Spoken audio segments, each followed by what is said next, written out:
Hey everyone, welcome back to the channel. Today we're talking about handheld versus gimbal. I feel like often when I see videos about these two kind of categories, it seems like there's people that are on one side or the other. There's people that are diehard, they only go handheld, and there's people that are diehard, they swear by using a gimbal. And the more and more that I watch professionally, high quality done, TV shows, commercials, movies, the more I realize that you can't really be in one camp or the other. These are specific tools for specific jobs. And it's not necessarily something that is one or the other, but they're actually tools that are meant to be used together.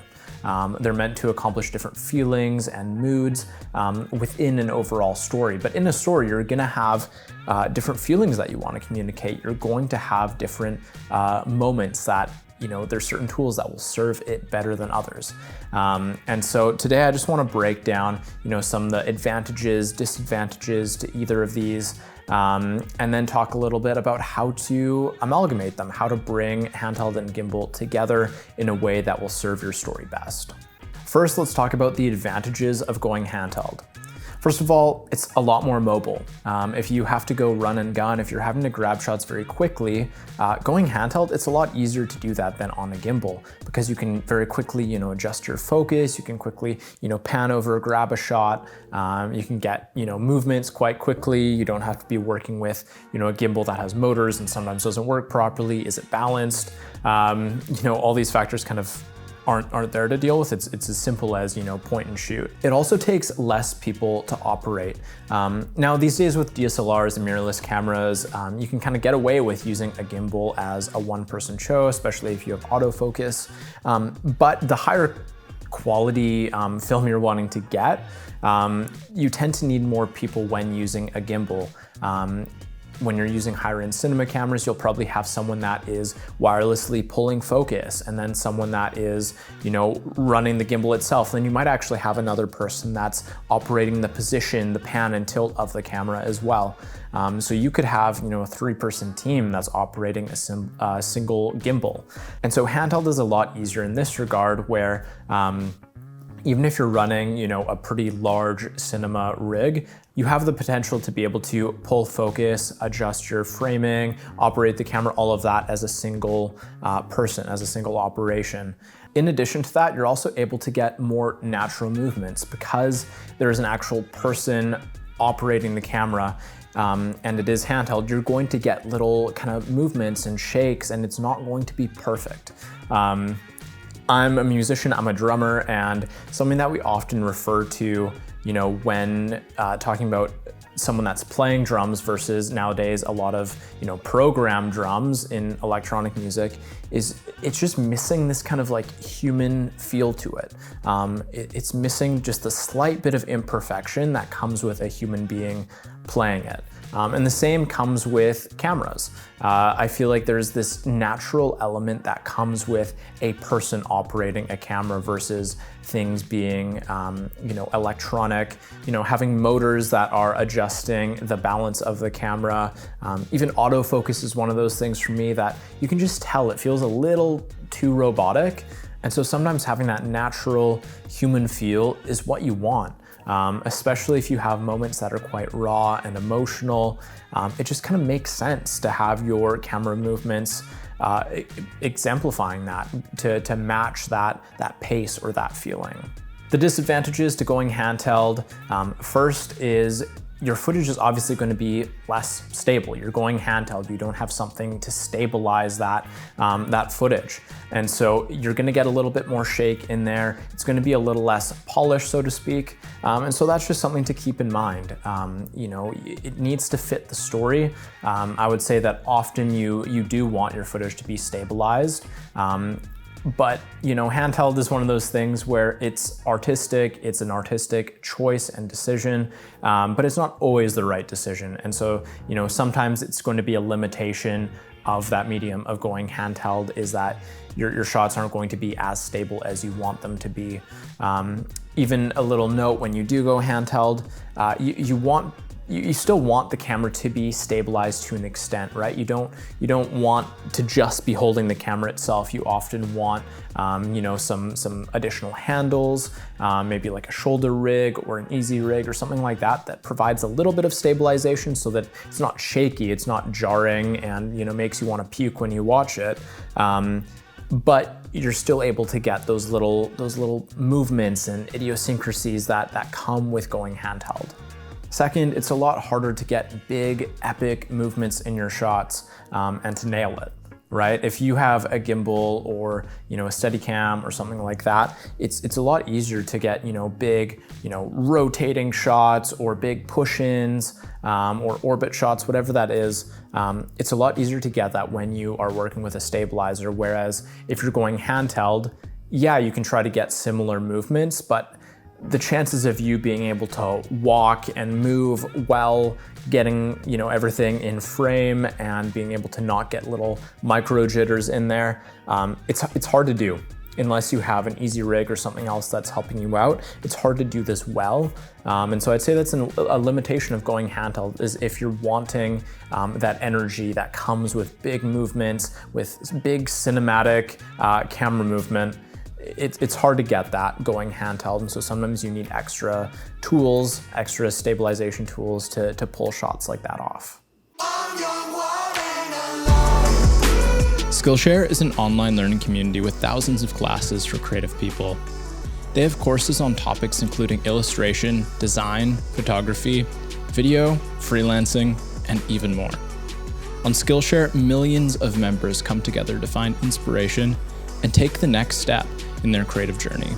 The best part is it's only $9.99 per month. Just follow the link in the description to get your first month completely free.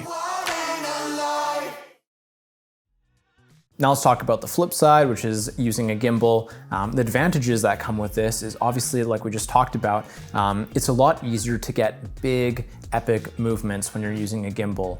Just the nature of it, a gimbal is very accommodating to, you know, you walking around or, you know, walking and panning down, and you can do a lot of really interesting and complex movement, or a lot of movement that has high energy or is going at a fast speed or pace. And your footage is still gonna look good because it's stabilized, it's not jittery and disorienting to the viewer. In addition, your footage is just gonna look very, very stable, which sometimes is exactly what you want. The total contrast going handheld, you know, you're gonna get rid of all those little micro jitters, all those little kind of shakes that come with going handheld. That's gonna be eliminated or close to eliminated when you use a gimbal.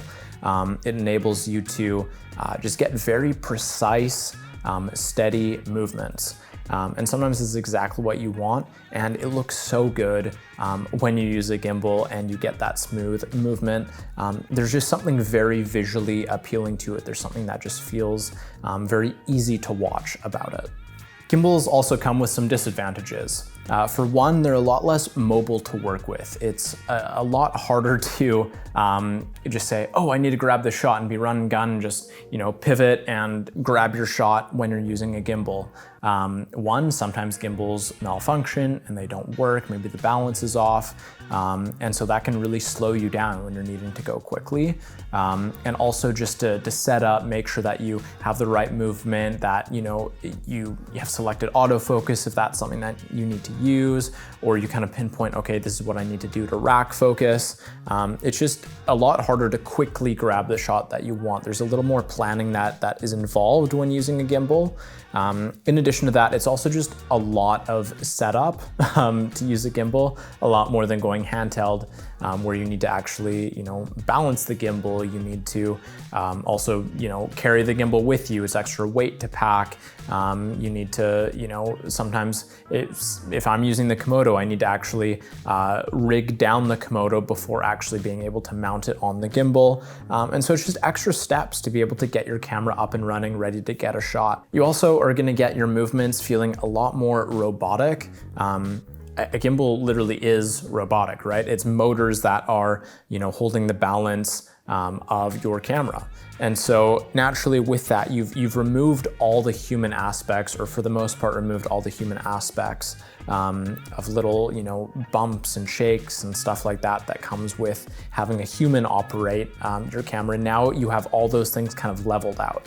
And sometimes that is great, and that's what you want, and it does a great job of adding stabilization to your shots. But it really does take pretty much all of that human element out of it. And so it just doesn't quite feel as natural. It's probably not the thing that you want to be using if you want something to feel very emotional, if you want something to be kind of raw and not necessarily just be, these beautiful, dreamlike, feelings or emotions. But if you want it to feel like you're in a moment, to feel like you, are feeling exactly what the character you're shooting is feeling, it kind of takes out that human element of it. So sometimes it can feel a little bit removed from the emotion that's going on in the scene or in the shot. With all these things, they can be quite subjective. Everyone can have a different opinion on it, and that's okay. Some people will, think that certain camera movements or even framing or composition or whatever will, communicate different emotions, and that's okay. That's part of, the natural character of the medium of videography. It's an artistic medium. There's going to be different opinions. There's going to be different perspectives on, what is the right approach. And that's okay, and that's part of what makes it really cool to be a creator when it comes to film, is you just have so many options, so many different tools in your toolkit.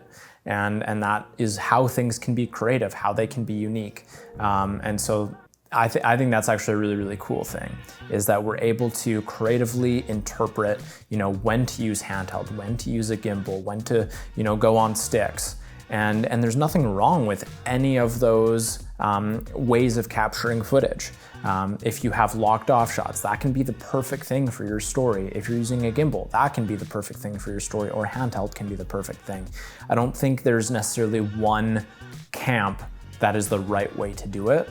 I think they're all different mediums, and obviously there's levels of there's different levels of excellence when using those mediums. It takes practice to get incredible shots on a gimbal. It takes practice to get really good shots going handheld as well.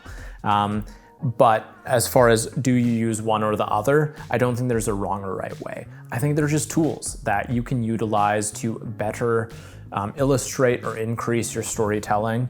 And so just keep that in mind. Next time that you're tempted to go all handheld during a day or just use a gimbal during the day, maybe just ask yourself the question, why? Is this actually serving the shot best? Is this actually serving the story best? Or is it just me being lazy and not wanting to shift how I'm shooting? And so just think about it, and try to do both. I think some of the best videography and cinematography that I have seen is when they utilize both within even a single scene. And they switch between, locked off shots and gimbal shots and handheld, and they all play particular roles in how they are able to edit the footage together and in how they're able to communicate story visually and communicate emotion visually through the camera movements. That's all that I have for you today. Hopefully that has been helpful. It just makes you think about it in a little bit of a different way. Maybe this is stuff that you already know, and if so, then that's great. And maybe you can actually leave a comment and tell us a little bit about what you like to do and how you are able to best utilize these different, mediums to tell a story. So anyway, if you enjoyed this video, give it a like, subscribe, and I will see you in the next one.